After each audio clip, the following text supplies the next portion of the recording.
Students, कैसे हैं आप सब। मैं कविता आईसीटी वर्चुअल क्लासेस में आपका स्वागत करती हूं और उम्मीद करती हूं आप सभी अच्छे होंगे और स्वस्थ होंगे। तो क्लास, आज हम बात करेंगे ह्यूमन हेल्थ एंड डिजीज़ के बारे में। कल आपने इस चैप्टर में पढ़ा था कि हमारा जो इम्यून सिस्टम है उसके कितने ऑर्गन्स होते हैं और वो ऑर्गन्स का जो फॉर्मेशन होता है वो कहाँ होता है। इसके अलावा हमने एड्स का एक इंट्रोडक्शन भी देखा था। आज की क्लास में हम इससे आगे के टॉपिक को कवर करेंगे। उससे पहले हम एक क्विक रिवीजन करेंगे। तो आइए चलते हैं स्मार्ट बोर्ड की तरफ। कल हमने पढ़ा था लिम्फॉइड ऑर्गन्स के बारे में, यानी लिम्फॉइड ऑर्गन्स क्या है। लिम्फॉइड ऑर्गन्स क्या है, हमारा जो इम्यून सिस्टम है उसका ही एक क्या है, पार्ट है,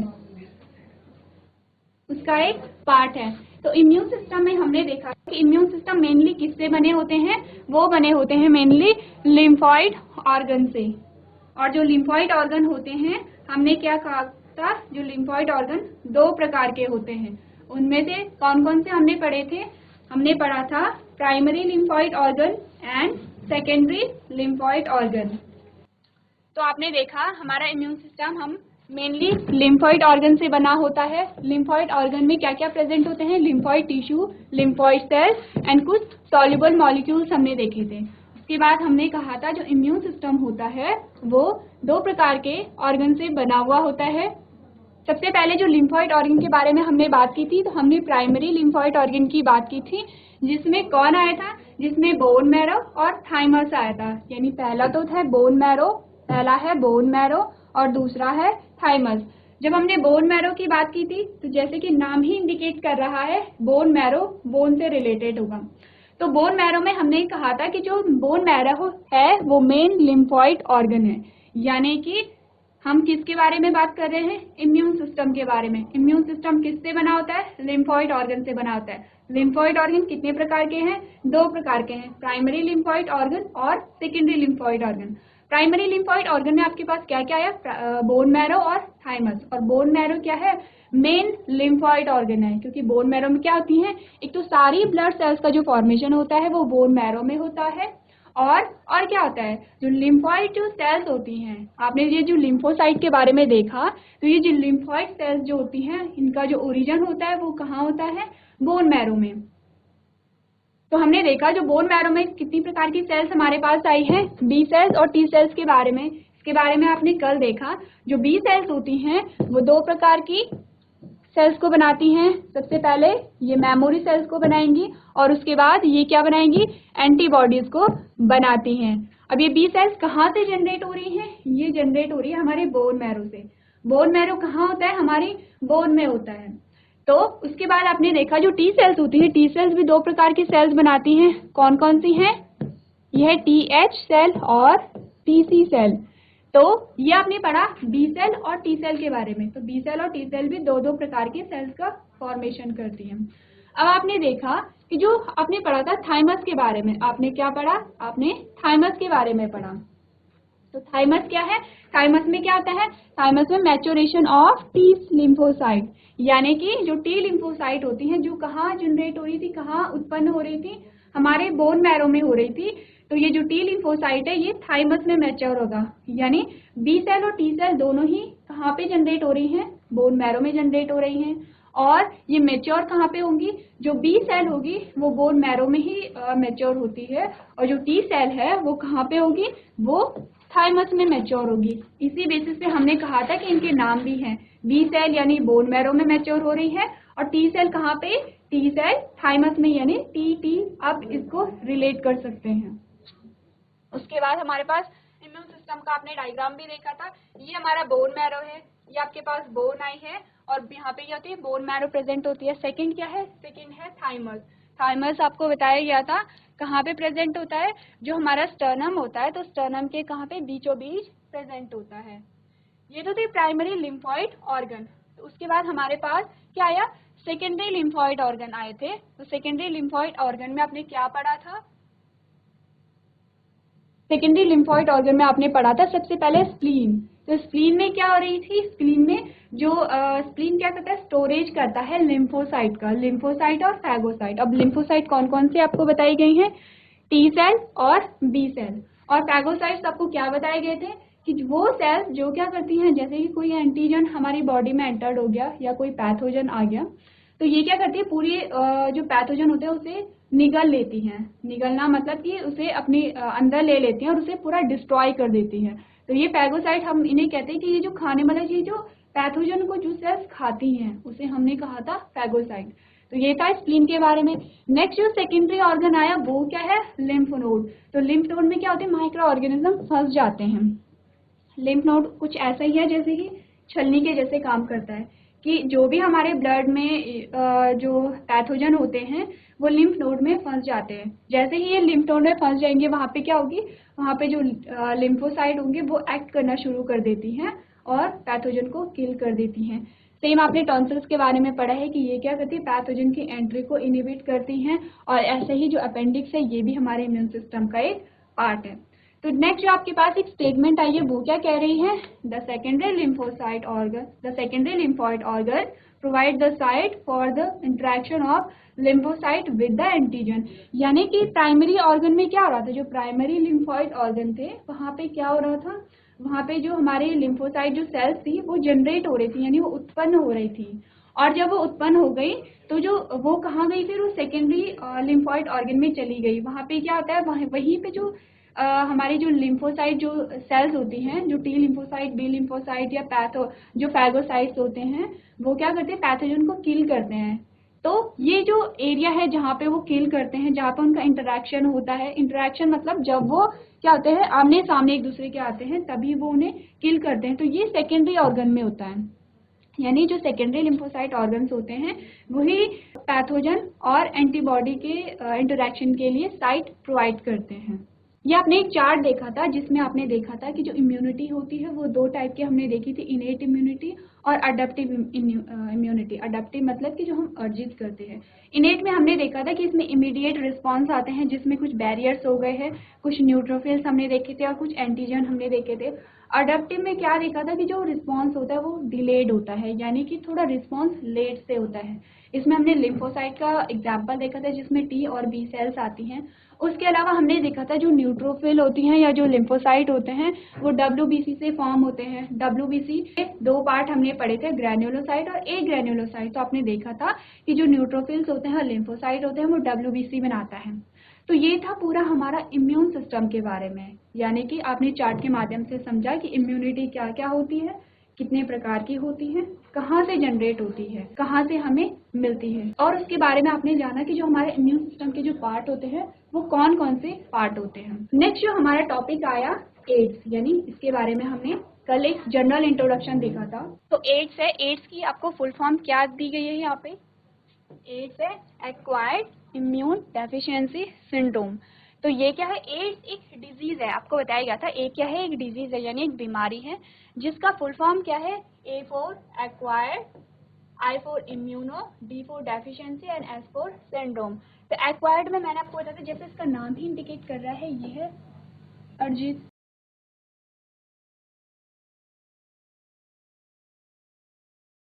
अर्जित है। और इम्यूनो डेफिशिएंसी का मतलब क्या है, ये क्या कर रहा है, हमारे इम्यून सिस्टम को वीक कर रहा है या फिर कमजोर कर रहा है। ये क्या कर रहा है, हमारे इम्यून सिस्टम को कमजोर कर रहा है। जो सिंड्रोम होता है वो मैंने आपको बताया था। सिंड्रोम क्या होता है, ग्रुप ऑफ सिम्टम्स, यानी जैसे कोई भी बीमारी होती है तो उस बीमारी का सामान्यतः एक या दो लक्षण होते हैं हमें देखने को मिलते हैं। पर जिस बीमारी में हमें बहुत सारे लक्षण देखने को मिलते हैं, यानी वहाँ पे फीवर भी हो रहा है, आपको डायरिया भी हो रहा है और बहुत सारी चीजें आपको एक साथ देखने को मिल रही हैं, तो उसे सिंड्रोम कहा जाता है। यानी कि ग्रुप ऑफ सिम्टम्स, जो लक्षणों का एक ग्रुप होता है या फिर बहुत सारे लक्षणों को मिला के जब एक डिजीज होती है तो उसे हम क्या कहते हैं, सिंड्रोम। तो सिंड्रोम को आप क्या कहेंगे, ग्रुप ऑफ सिम्टम्स। तो ये था एड्स। एड्स क्या है, एक बीमारी है।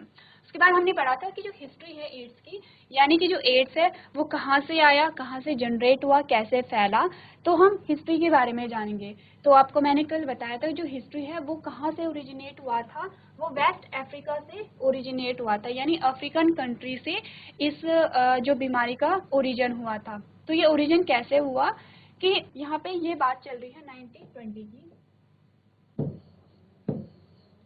तो 1920 में क्या हुआ कि अफ्रीका के कुछ लोग चिंपैंजी का शिकार करने गए थे, जैसे जंगलों में गए होंगे या फिर किसी भी चीज का शिकार करने जंगलों में गए थे।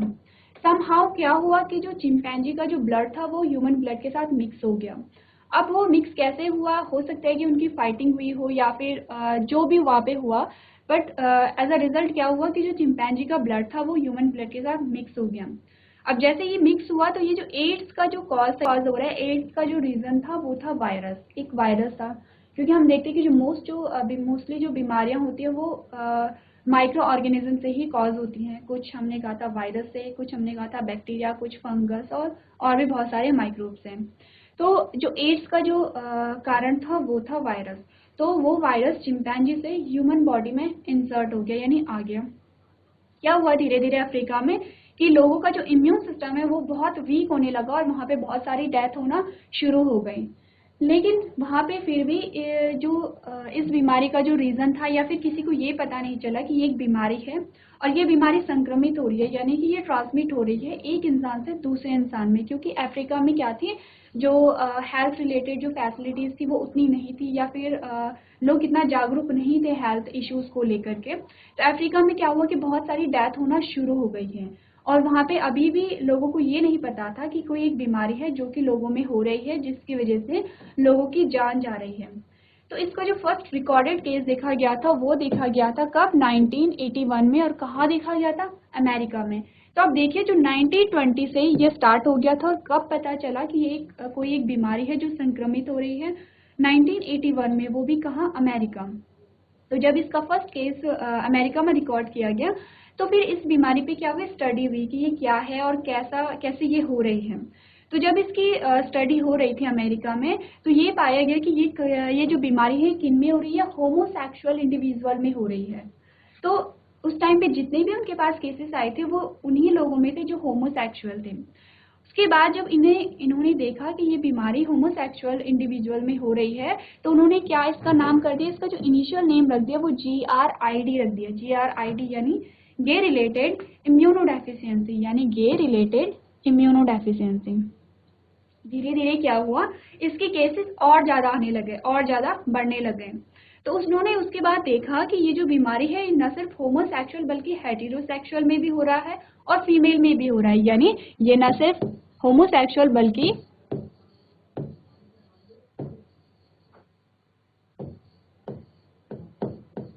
हेटेरोसेक्सुअल में भी हो रहा था और किसमें हो रहा था, और फीमेल में भी हो रहा था।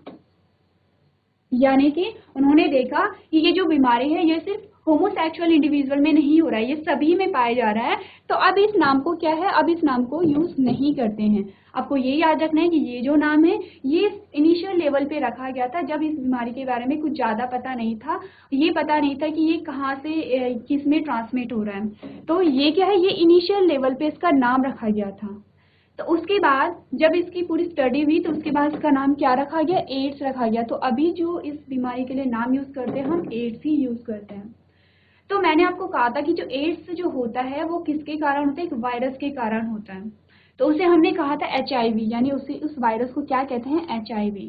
HIV की फुल फॉर्म क्या होती है, ह्यूमन इम्यूनोडेफिशिएंसी वायरस।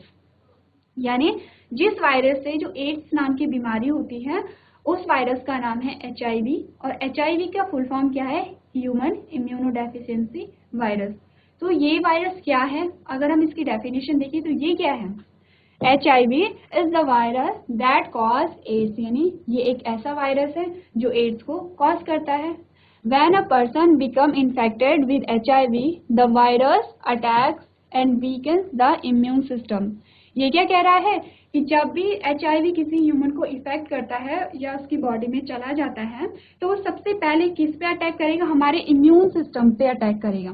यानी HIV का वायरस नॉर्मल बॉडी के और ऑर्गन्स पे अटैक नहीं करता है, इसका जो मेन टारगेट है वो क्या है, हमारा इम्यून सिस्टम है। और इम्यून सिस्टम को ये क्या करेगा, धीरे धीरे क्या करेगा, ये उसे वीक करता है। तो आप यहाँ पे तो सबसे पहले ये नोट करेंगे कि जो एड्स है वो कहाँ से ओरिजिनेट हुआ था। सेकेंड आप ये नोट करेंगे कि जो फर्स्ट रिकॉर्डेड केस है वो कहाँ आया था, ये इम्पॉर्टेंट है। उसके बाद आप इनिशियल नेम ना भी याद रखें तो कोई बात नहीं, आपको क्या करना है, आपको HIV की डेफिनेशन याद होनी चाहिए कि HIV क्या है और ये क्या करता है। तो ये आप HIV की डेफिनेशन अपनी नोटबुक में नोट करेंगे।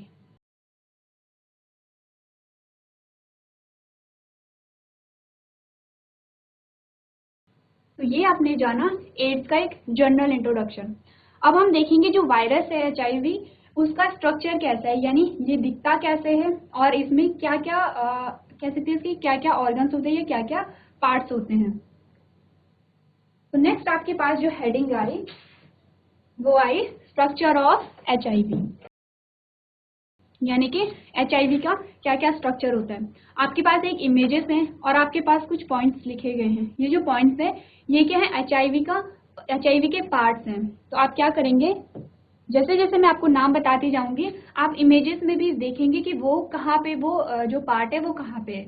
सबसे पहले इसमें RNA आता है और RNA क्या है, सिंगल स्ट्रैंड होगा, यानी और ये 2 लिखा गया है तो यानी RNA होगा, सिंगल स्ट्रैंड में होगा और 2 RNA यहाँ पे प्रेजेंट होंगे।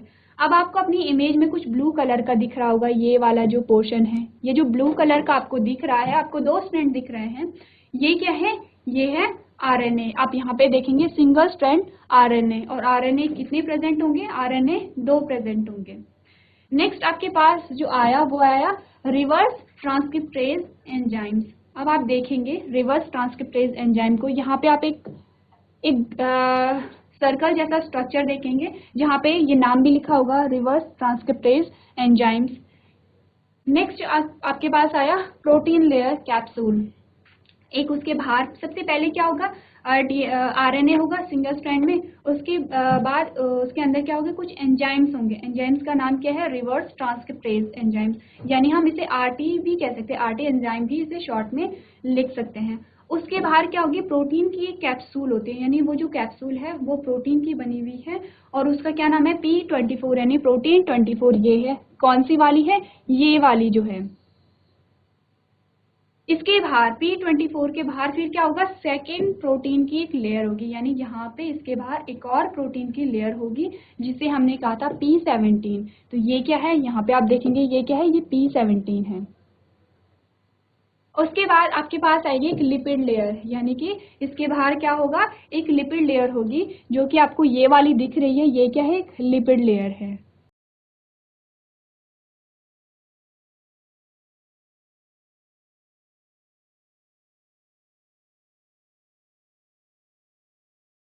तो ये क्या है, लिपिड लेयर है।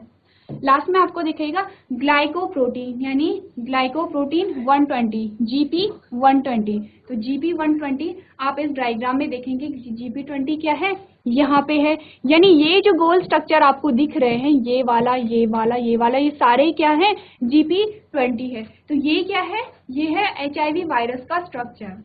ये इस स्ट्रक्चर को आपने अपनी कॉपी में नोट करना है और मेनली जो उसके पार्ट्स होते हैं, मेनली क्या है, ये वाले पार्ट्स हैं जो आपको नोट डाउन करने हैं।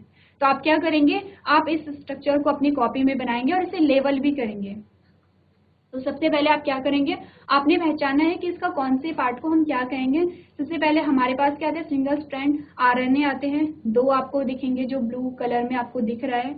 उसके बाद आप इसमें एक एंजाइम होगा जिसे हमने रिवर्स ट्रांसक्रिप्टेज एंजाइम कहा था, वो क्या होगा, एक सर्कल जो आपको दिख रहा है, ये वाला ये है। नेक्स्ट मैंने आपको बताया था प्रोटीन लेयर कैप्सूल। अब इसमें क्या है, प्रोटीन लेयर की 2 कैप्सूल है, एक तो क्या होगी प्रोटीन लेयर कैप्सूल और सेकंड प्रोटीन लेयर कैप्सूल है।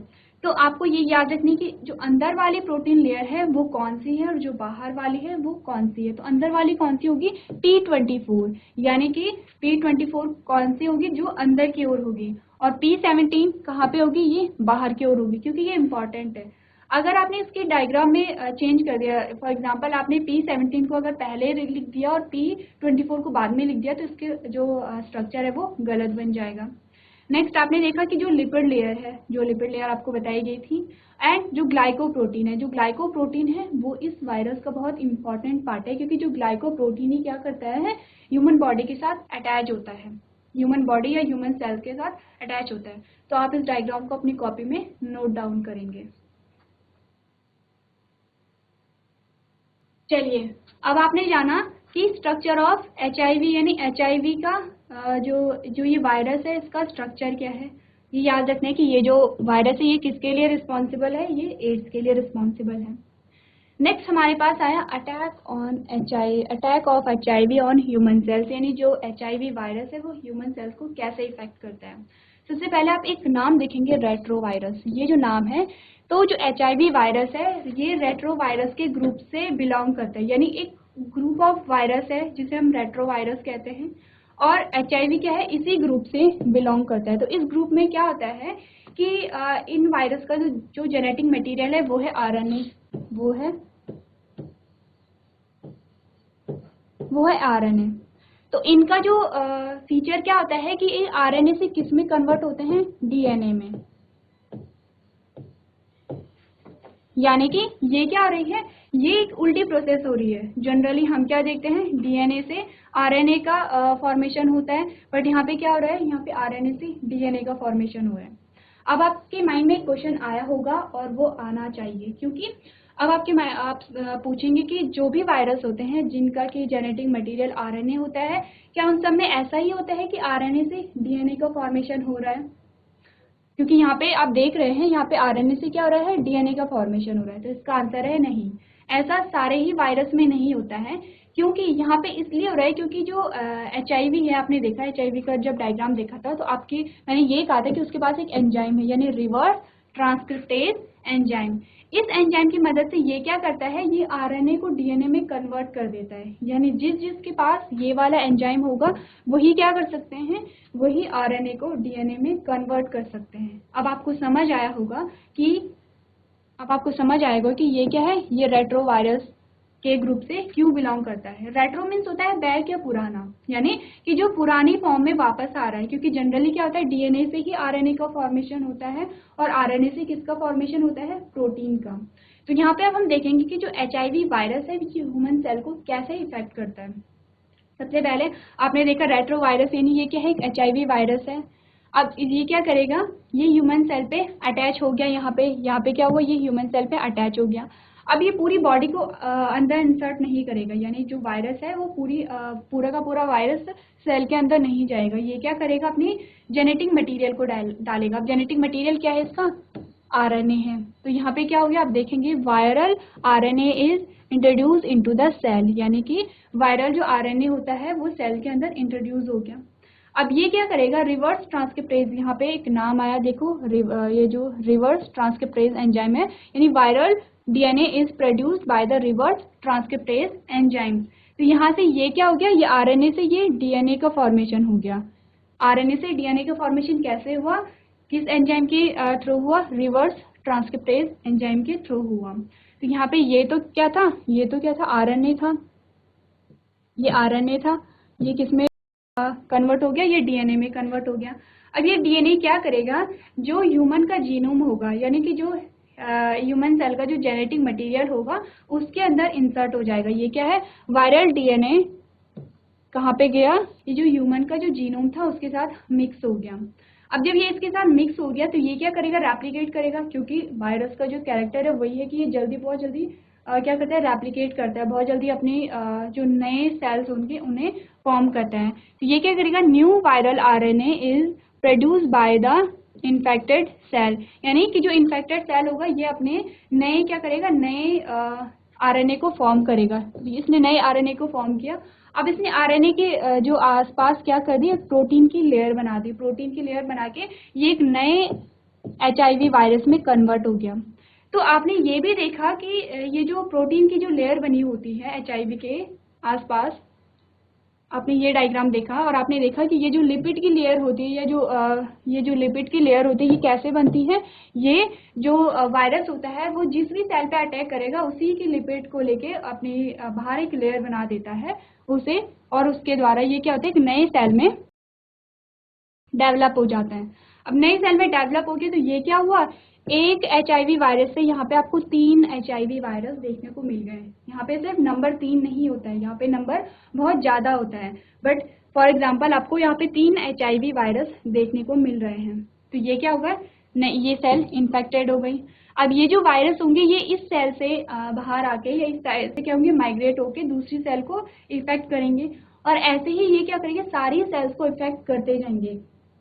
तो जब मैंने आपको बताया था कि जो HIV जो वायरस होता है वो हमारे इम्यून सिस्टम को इफेक्ट करता है या इम्यून सिस्टम को डिस्टर्ब करता है, तो अब आप देखेंगे कि ये सबसे पहले किस सेल को इफेक्ट करेगा। तो मैंने आपको 2 सेल के बारे में बताया था, एक तो बताया था टी सेल और एक बताया था मैक्रोफेजेस के बारे में। तो टी सेल में किसी सबसे पहले टारगेट करेगा TH सेल यानी टी हेल्पर सेल को टारगेट करेगा।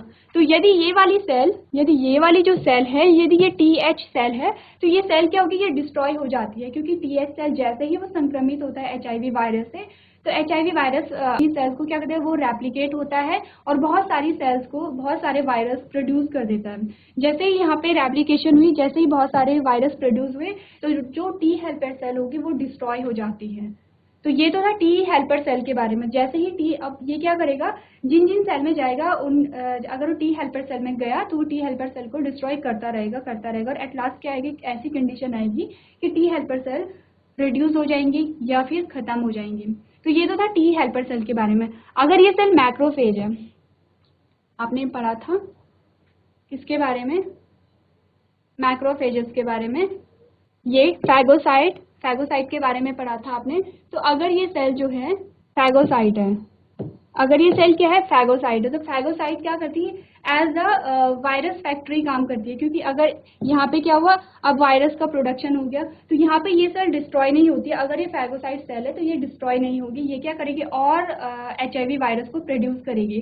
तो फैगोसाइट क्या होगी, as a HIV virus factory काम करेगी। और टी हेल्पर सेल क्या होगा, टी हेल्पर सेल डिस्ट्रॉय हो जाता है।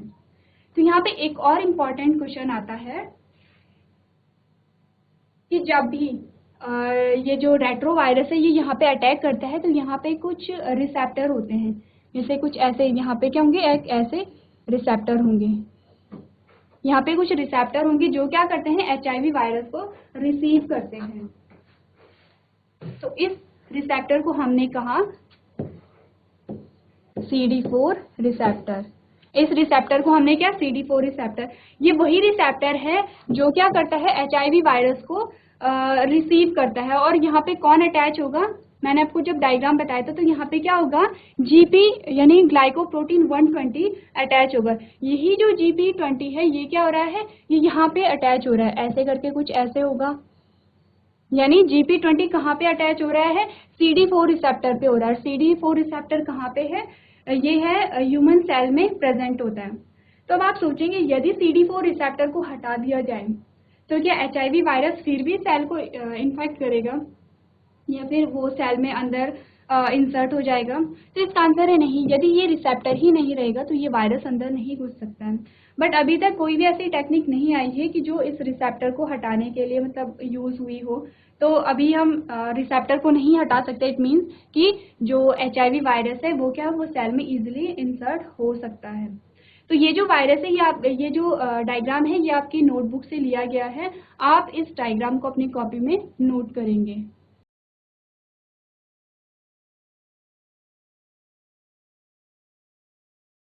तो इसके बाद आपने जाना कि एड्स क्या होता है, एड्स किसके द्वारा होता है, यानी HIV के द्वारा होता है। उसके बाद आपने देखा कि जो HIV वायरस है वो बॉडी में कैसे इंसर्ट होता है या बॉडी को कैसे इन्फेक्ट करता है।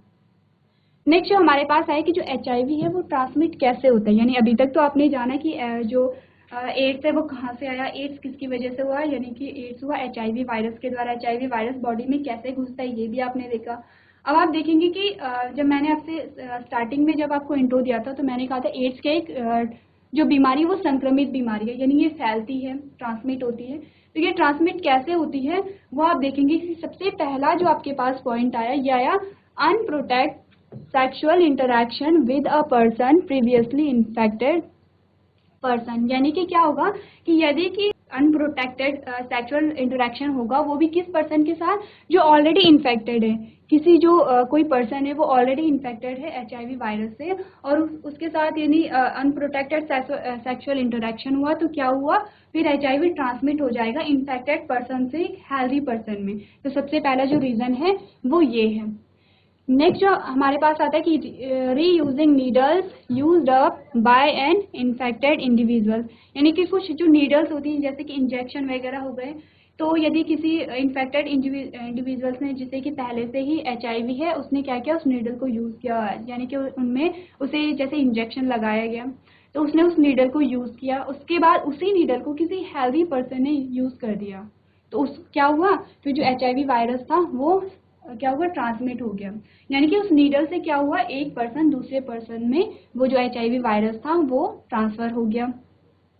अगर आप थर्ड देखेंगे तो ये क्या होगा कि ये क्या होगा कि मदर टू बेबी, यानी कि जब भी जैसे कोई प्रेग्नेंट वुमेन है और वो HIV वायरस अगर उसे है, तो उसका जो बेबी है उसे भी क्या होता है, हो सकता है HIV वायरस उसमें भी घुस सकता है, किसी प्लेसेंटा के थ्रू हो सकता है। बट यदि अगर इस बात का, अगर जैसे कि इस बात की जानकारी उन्हें पहले से हो कि उन्हें वो HIV से ग्रसित हैं, तो वो क्या कर सकती है, मेडिसिन से इसे रोक सकती है, यानी कि उनका जो बेबी है उन्हें HIV नहीं होगा अगर उन्हें टाइम पे ट्रीटमेंट दे दिया जाए। तो यहाँ पे क्या है, यहाँ पे आप रोक सकते हैं जो HIV का जो ट्रांसमिट होता है। लास्ट जो आता है कि ब्लड अगर हमने किसी को दे दिया, यानी कि अगर कोई इन्फेक्टेड पर्सन है और उसने क्या किया, उसने ब्लड को डोनेट कर दिया, तो वो जो ब्लड डोनेट करेगा तो उसके बाद क्या होगा कि जो हेल्दी इंडिविजुअल होगा उसमें भी वो वायरस चला जाएगा और क्या होगा, उसे भी फिर वो HIV पॉजिटिव हो जाएगा। तो यानी हम देखते हैं कि जो HIV होता है वो बॉडी फ्लूइड्स में ज़्यादा प्रेजेंट रहता है, जैसे कि ब्लड हो गया, जैसे कि वेजाइनल सिक्रीशन हो गया, और जैसे कि सीमेन हो गया। तो इन फ्लूइड के थ्रू वो क्या करता है कि ट्रांसमिट हो सकता है। प्लस इसमें क्या है कि जो HIV होता है, जो वायरस होता है, वो सलाइवा में भी बहुत लो अमाउंट में रहता है, यानी कि अगर आप किसी का जूठा खाते हैं तो आपको HIV ट्रांसमिट नहीं होगा, क्योंकि वो बहुत ही कम अमाउंट में रहता है सलाइवा में।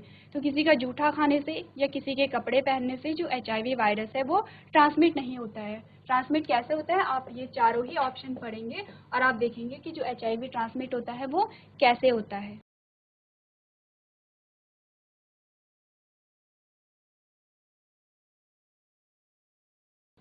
तो क्लास, आज आपने पढ़ा एड्स के बारे में। आपने जाना कि एड्स कैसे कॉज होता है, यानी इसके लिए कौन सा वायरस रिस्पॉन्सिबल है, जिसमें आपने HIV वायरस को देखा, उसके स्ट्रक्चर को पढ़ा। फिर आपने जाना कि जो HIV वायरस होता है वो बॉडी को कैसे इन्फेक्ट करता है, यानी कैसे बॉडी में एंटर्ड होता है। उसके बाद आपने देखा कि जो HIV जो होता है वो कैसे ट्रांसमिट होता है, यानी एक पर्सन से दूसरे पर्सन में कैसे ट्रांसमिट होता है। तो आपने जाना कि जो HIV वायरस होता है वो बॉडी के फ्लूइड में प्रेजेंट होता है, जैसे ब्लड, जैसे कि वेजाइनल सिक्रीशन और सीमेन में प्रेजेंट होता है। इसके अलावा जो HIV वायरस का जो बहुत लो अमाउंट होता है वो हमारे स्लाइवा में भी प्रेजेंट होता है। और आपने जाना कि किसी के जूठा खाने से जो HIV का संक्रमण नहीं होता है। इसके आगे का जो सेशन है वो हम नेक्स्ट सेशन में कंटिन्यू करेंगे। अभी तक क्लास में बने रहने के लिए आपका धन्यवाद।